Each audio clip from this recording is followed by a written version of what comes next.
Okay. The reason why evil is susceptible to total deflation is, if you agree with me, evil is a category of human misbehavior, human intention, that we don't understand significantly at the level of the brain. But if we did understand it totally at the level of the brain, then every evil person we had in the dock at trial would be just like Charles Whitman with his brain tumor after he shot up everyone at the University of Texas, right? So like he's the prototypically evil mass murderer, but he's complaining about this change that overcame his personality, and he thinks it would be a good idea that if after the cops kill me, you autopsy my brain because I don't know why I'm doing any of this, right?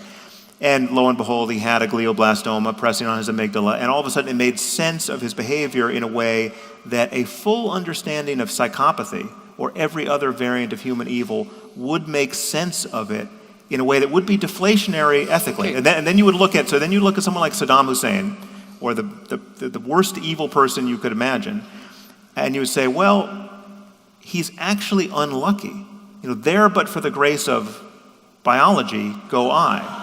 Because if I had that brain, if I had those genes, if I had those influences that gave me those synapses, I would be just like him. Now, if you think there's some other element that gives us free will, and now then you and I are disagreeing, then that's a factual claim that's at variance with mine. But if we are just on some level malfunctioning biological systems when we're being evil, then a complete understanding of evil would cancel that category.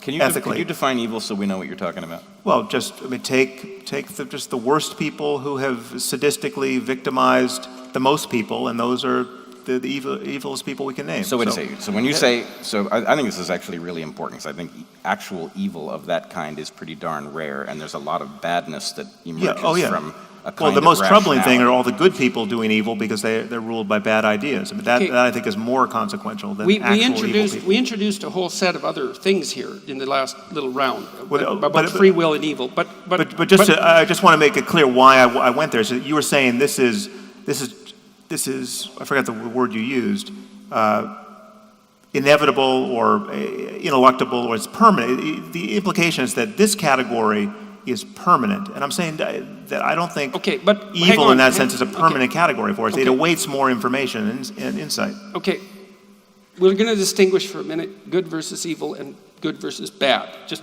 for the sake of conceptual clarity. In the moral landscape, you make a fundamental axiomatic claim.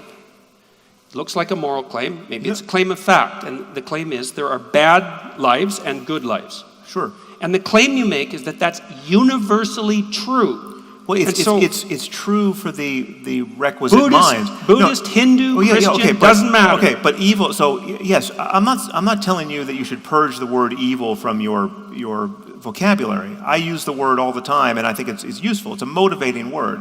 I'm just saying that we can understand this continuum of good and bad, or positive and negative, in ways that don't use certainly don't use the Judeo-Christian framework for valuing these things. Because if you take the Buddhist framework and map it onto this continuum, you don't get good and evil. You get essentially wisdom and ignorance. Evil is ignorance of all the well-being you and others would experience if you behaved another way. Right, that's the Buddha's game, or even within Hinduism, and this connects to your love of stories. You take the Hindu text, the Ramayana, which is just a foundation. It's doing the work that the Bible is doing for Jews and Christians. In that the worst guy in the Ramayana, the 10-headed demon Ravana, the prototypically evil person, is at bottom really not a bad guy. He's a great sage who is just in a bad mood, essentially, right? I mean, he was obscured by ignorance, and so it is in the Buddhist canon. The Buddha meets a serial killer who is wearing a garland of human fingers around his neck, named Angulimala, but he was just one conversation away from being fully enlightened, right? I mean, he was like, it's a different picture of possibility. I'm not saying one is right or wrong. Let's be agnostic about that. I'm challenging your claim that there's something so prescient and useful and durable, about the Judeo-Christian I framework, wasn't making that claim in this we're stuck with it context. for all time. Well, I wasn't making that claim. I was making the claim that in the moral landscape, you laid out a distinction between the bad life and the good life. Forget about good and evil. The bad life and the good life, hell and heaven, the bad life and the good life, and that distinction was not only factual, but universal. And so it's you universal made that axiomatic. Given the right mind. So we could imagine a mind. I mean, this is an example. Okay, universal in a right mind. But we could create circumstances that seem perverse to us that we would recoil from. You could create a universe of perfectly matched sadists and masochists, say, right? So you have the people who are real sadists, who in our world would be terrible actors, but in their world, they're surrounded by people who want to be mistreated. Now, again, if you're a real sadist, you never mistreat a masochist when he asks you to. Okay, well, these are... Granted. I'm not... Sorry, I'm not sure the human categories even exist. Couldn't resist. But in undoubtedly we could create something like an artificial intelligence that could be paired this way, and that would be weird.